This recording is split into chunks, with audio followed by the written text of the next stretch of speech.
Hi, welcome back with Muscle Mentor. I'm Justin Harris, and this is Brad Hall, and we're going to talk about training, form, and range of motion today. Uh, what's your what's your views on? So my it varies. It really does. So I'm one of those people where it depends on the person's structure. If you have a structure where you are just like a powerful human being, like Justin is built like a fucking tank, and he can Thick do this. joints, Yeah, thick joints. His tendons are this big around. So if you can lift explosively and very heavy weights, I think you can use a partial range of motion, and it's uh, you know Mhm. there's nothing wrong with that, and it totally works.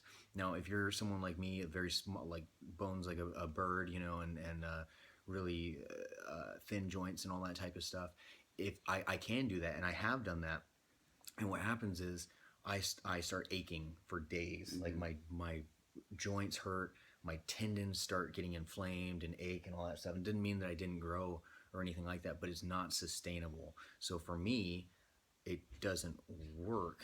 Doesn't mean it doesn't build muscle, but it doesn't work because I'll have to stop training Yeah, because I'll you get can only injured. grow if So, you can train. yeah, exactly.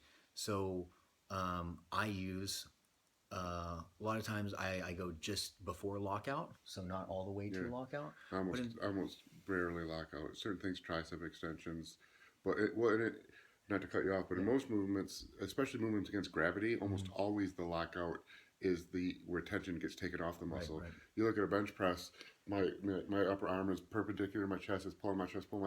Once I get to here, gravity's pulling straight through my arm. My chest and is relaxed. There's pushing into nothing. that Yeah, shoulder joint. yeah. Yeah.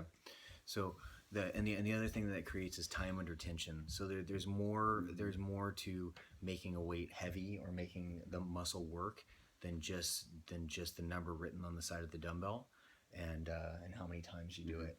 So we had some sets, like I think yesterday when we trained, that our shoulders or whatever were under tension for like a minute and 30 Yeah, seconds, and that that's sucks. I'm very bad at. Me personally, my body's built to lift explosively. I can. I've never ground through a rep in my life. Either I get it in a fraction of a second or I fail on it, Hmm. and so things like that are really difficult for me. Really create an intense burn. But my feeling is, I think, and a lot of the studies now will back this up. Is I think what was always considered good form, and especially what the YouTube warriors will consider good Hmm. form, the very slow concentric or eccentric and the very relatively slow concentric with pause and full lockout. Studies show that really doesn't stimulate muscle growth as well as explosive lifting. Obviously, like Brad said, not everyone's able to lift explosively, but I think, and I give a perfect example, Ronnie Coleman. I think Ronnie Coleman, even Phil Heath sort of trains the same way. And Jay Cutler, if you look at his form, almost things the same way. It's explosive through the weaker portion of a rep. And you do a bench or an incline or something, you're strongest on lockout. So if you watch what Ronnie will do is from the chest to 3/4 of the way up, very explosive that motion, Right. and same thing on squats from the bottom to 3/4 of the way up, very explosive. And I think it just as a personal humor. I always find internet videos funny. You'll see every single pro bodybuilder, or even powerlifters too, post a video on YouTube of them massive, huge, strong, and every YouTube commenter is telling them how they're using wrong form, as if they only use the same form as these 140-pound YouTube commenters, they would be even bigger. Right. My feeling is is uh, is if if every large bodybuilder uses a certain form, and it's considered the incorrect form. But if every large guy uses that form, maybe at some point we need to reconsider what is good and not good form. Hmm. And of course, at the end of the day, you got to make sure the muscle's being worked. Yeah. Yeah.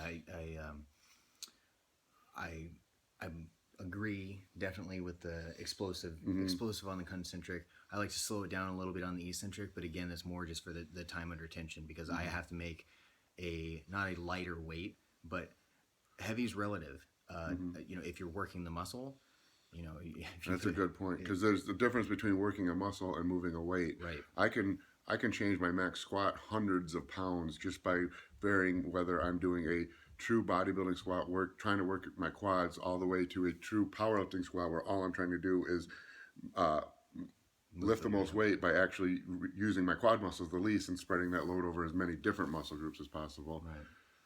Yeah, so time under tension can be a thing with that. mechanical position of your arms or legs or however that is. Because the point when we're training or trying to create hypertrophy is putting that muscle in the most ineffective position possible. So I always tell people heavy is relative, and so it really is depending on like And I always tell in people Brad's I case, can make his you. relatives are heavy. Yeah, yes, yeah, exactly. You call me fat? I can have someone hold His a glass of relative. milk, hold a glass of milk out in front of you for, and I'll just tell you, I'll let you know when to put it down, and it'll start to get real heavy right around the hour mark, where you have already passed out and are in, face down on the ground with a broken glass of milk. So,